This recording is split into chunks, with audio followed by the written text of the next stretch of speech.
Fala pessoal, tudo bem? Hoje foi divulgado o CPI, que é a sigla em inglês para Índice de Preços ao Consumidor dos Estados Unidos. O índice teve um avanço de 0,6%, enquanto o esperado era 0,4%, ou seja, acima das expectativas do mercado. Para conter os avanços da pandemia, os Estados Unidos fizeram uma alteração agressiva na sua política monetária, além dos programas de estímulos, bastante dinheiro injetado na economia. Com isso, o Fed, que é o Banco Central americano, já esperava que houvesse aí uma alta da inflação temporária. Porém, a preocupação do mercado é que essa alta não seja temporária assim e que o banco não possa conter isso sem atrapalhar a recuperação da economia americana. Hoje eu estou aqui com o Felipe Berenguer, tudo bem? Tudo bem. Nosso analista político, para falar para nós um pouquinho mais desse cenário e como isso impacta os nossos investimentos. E aí, Felipe, o que você me diz? Muito bem, Júlia. Bom, obrigado por me receber. Sempre um prazer estar aqui no canal da Levante. Então, a gente teve um resultado um pouco acima do esperado, tá? A gente pode entender aí sobre duas perspectivas esse resultado do CPI. Eu destacaria principalmente o núcleo da inflação americana, tá? Você tem dois grandes índices, então o índice completo e o núcleo da inflação. O núcleo da inflação que tira comida, alimentos no geral, tá? Do cálculo e energia. Então, esse núcleo ele subiu 0,7%, subiu um pouquinho acima do núcleo do índice cheio, tá? E a estimativa era 0,5%, tá? E com isso o CPI ele vai chegar no acumulado de 12 meses a 5%, tá? No total. É um patamar elevado, tá? Principalmente para os Estados Unidos, que tem uma inflação controlada historicamente. E se a gente for pegar desde janeiro a fevereiro, essa subida vem aí tendo um ritmo mais acelerado. Por isso que os investidores americanos ficam aí um pouco apreensivos sobre como é que vai ser, justamente como você comentou, como é que vai ser esse controle por meio do Fed, tá? Agora, a gente tem que olhar para dois fatores um pouquinho para frente, né? As taxas dos títulos públicos americanos, tá? Se a gente for olhar hoje, tá? Enquanto a gente está gravando aqui as negociações, as taxas não se moveram tanto para cima, tá? Isso significa que o mercado ainda confia que o Fed, na tese que o Fed coloca de que a inflação é realmente transitória. E se a gente for olhar os números, né, detalhados aqui do relatório do Bureau of Labor Statistics, né, que é quem divulga o CPI, a gente tem alguns pontos aí que subiram, mas que não tem tanto peso aí no índice, tá? No índice como um todo. Então, por exemplo, a gente tem bastante índices, subitens relacionados à retomada da economia subindo forte, tá? Então, se a gente pegar aqui, por exemplo, carros usados e caminhões usados, na comparação mensal com abril, subiu 7,3%, tá? Isso é uma alta considerável de preço aí, mas, de novo, né, é uma coisa que é bem do momento dos americanos retomando aí a rotina de trabalho, de saindo de casa, né, saindo do home office para de repente ir para o escritório.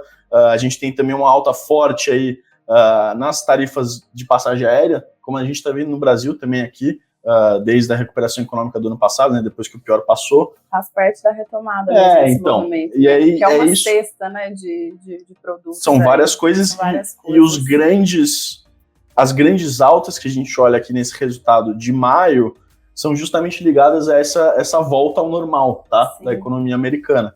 Nos meses de abril e março também, tá? Então, os grandes, aí, tirando commodities que está subindo no mundo todo, os grandes grupos aí que podem pesar aí na inflação americana, eles parecem estar aí, de certa forma, controlados. Tá? Faz sentido, né? Essa alta faz sentido. Faz sentido. Vivendo. Tanto é que o mercado não reagiu tão mal hoje. Qual que seria um cenário, né, negativo? Uma alta acima do esperado, mais generalizada. Isso faria com que as taxas dos títulos públicos americanos, que estão estáveis, aí, se você pegar em maio, agora começo de julho, estão em instabilidade, essas taxas disparassem, tá? A famosa empinada da curva, né? Exato, a famosa empinada da curva. E aí, com isso, né, com uma perspectiva de juros futuros mais alta, os investidores vão começar a olhar, por exemplo, para a Bolsa Americana ou para as bolsas como um todo no mundo e falar, não, peraí, isso aqui tem um pouco mais de risco e um retorno não tão certo. Então, eu vou olhar para a taxa de juros americana, por exemplo, que é a taxa, um dos juros mais seguros do mundo, né? E ali o retorno vai estar mais interessante. Então, o movimento de flight to quality, que a gente chama, né, de busca por por qualidade, de menos risco, tiraria e faria um movimento de realização das bolsas americanas, e aí, obviamente, bolsa americana realizando, aqui também acompanharia. Né, o fluxo, né, de dinheiro, a gente ia ter o dólar saindo aqui do Brasil, que ia valorizar mais o dólar, né, tipo, desvalorizar o real. Sim. A gente ia ter esse fluxo menor de dinheiro aqui. Então, por enquanto, tá tudo equilibrado, né? O mercado, ele não viu assim como tão...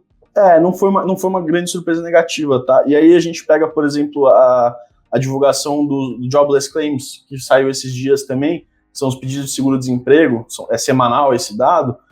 Os pedidos vieram um pouco acima do esperado. Então, é outro dado que reforça essa teoria. Então, peraí, a economia americana está se recuperando, as coisas estão reabrindo, tem alguns preços aí um pouco fora do controle, mas ainda não é aquela economia 100% forte que vai pressionar a inflação aí para cima de uma forma mais robusta. Agora, o Fed, a gente viu no último comunicado, e quarta-feira que vem tem mais um, né? Vai ter a decisão do Fed, e o Fed inclusive nem pode comentar o resultado de hoje por causa do período de silêncio.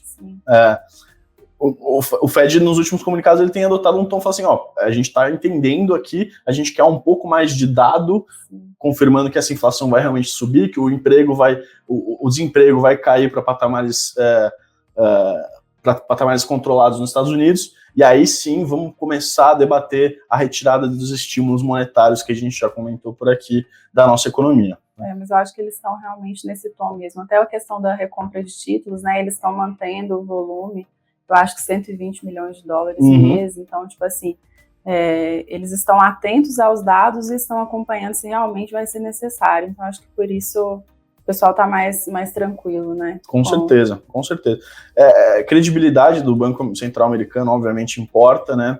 Mas a gente tem tido aí um momento no mundo de muita liquidez e o Fed ele vai bater o pé para reverter essa tendência, tá? Porque isso é bom para os mercados, e o Fed sabe disso, né? É uma política expansionista, é uma política que realmente estimula a economia, e o Banco Central americano, né, obviamente acha isso positivo. Agora, a contrapartida é o risco de inflação surgindo aí, mas ainda está num horizonte confortável que o Fed entende que não é algo a se mudar agora para junho ou julho. Tem que ver os próximos resultados. Até mesmo porque também não é automático isso, né? Você muda a taxa e automaticamente a inflação ela já se equilibra.